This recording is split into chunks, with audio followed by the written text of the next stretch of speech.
Extrait de leur premier album We Do Vibration, le single Zero du groupe Otto a marqué les esprits.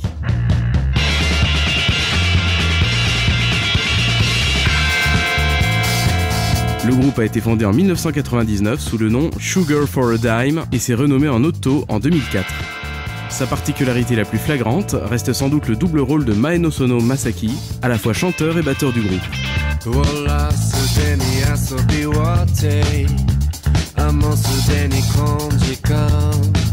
L'un des éléments musicaux les plus marquants dans Zero est sa ligne de basse.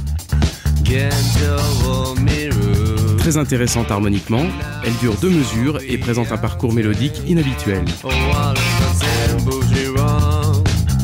2 points d'arrêt sont marqués, l'un sur la tonique, c'est-à-dire sur la note principale de la tonalité, et un autre sur la sixte. Harmoniquement, la sixte est un degré cherchant toujours à se résoudre, ce qui donne au morceau un grand dynamisme.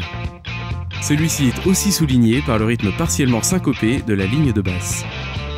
Syncopé signifiant que les notes tombent en dehors des temps forts d'une mesure. Habituellement, des rythmes syncopés sont utilisés pour faire bouger la musique, comme par exemple dans les danses latines. Le rythme syncopé est d'ailleurs également adopté par l'une des 2 guitares qui va, sur une bonne partie du morceau, jouer exclusivement en dehors des temps forts, sauf pour la toute dernière note du motif.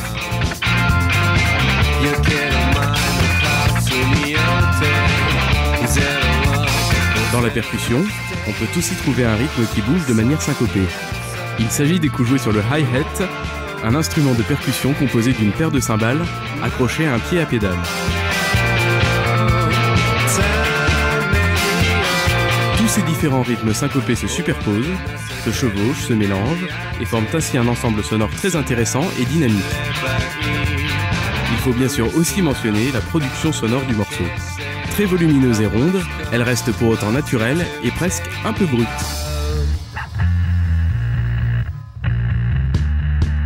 La voix du chanteur semble notamment ne pas être traitée du tout et se mélange parfaitement aux instruments.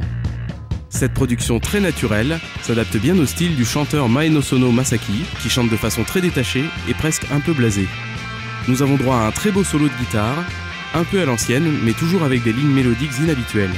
La basse quitte d'ailleurs son rythme syncopé pour la durée du solo et devient régulière, comme pour lui laisser la place pendant un instant.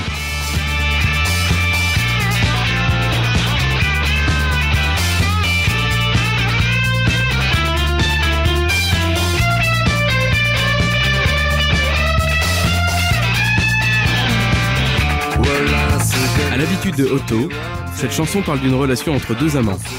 Dans Zero, ils tentent d'atteindre un stade où ils deviennent inséparables. C'est peut-être chercher trop loin, mais il se peut bien que les différentes lignes instrumentales syncopées qui se chevauchent sans arrêt soient une représentation de cette relation parfaitement soudée et inséparable.